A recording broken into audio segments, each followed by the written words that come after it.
তা যাই হোক, রান্না করেছি হচ্ছে আলু চচ্চড়ি আর হচ্ছে কিছু না, আর ভাত রান্না করেছি। আর রাত্রিবেলার জন্য ছোলার ডাল করে রেখেছি আর একটু লুচি বানিয়ে রেখেছি। কেননা ও তো রাত্রিবেলা ভাত খাবে না, আর সকাল থেকে উপোস যাও না, আমিও উপোস। আমি তাও চা খেয়েছি।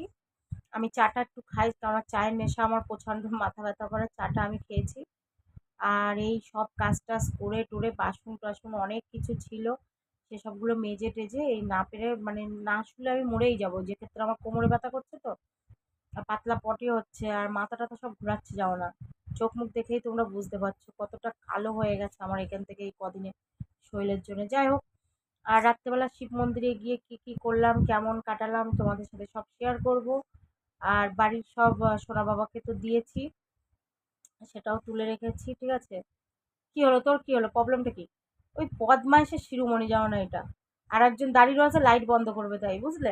মানে এত সময় ঘুম পাচ্ছিল না, কিচ্ছু পাচ্ছিল না, যেই দেখেছে মা ব্লগ বানাচ্ছে, বাস এরকম। মানে এখন ঘুম পেয়ে গেছে, ইয়ে পেয়ে গেছে, এবার ও ঘুমায় না। যেই দেখেছে মা ব্লগ বানাচ্ছে, প্রচন্ড হ্যাঁ।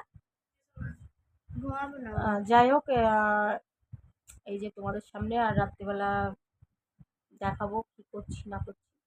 যত শিব পুজো আগে খুব সুন্দরভাবে করতাম, রাত জাগতাম। এখন বয়স হয়ে গেছে, বুঝতেই পারছো।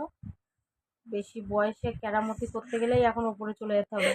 ওর জন্য আর কেরামতি করছি না। আর আমার ভিডিওগুলো কেমন লাগছে অবশ্যই কমেন্ট করো, আমাকে জানিও। Bye bye bye bye bye bye bye bye.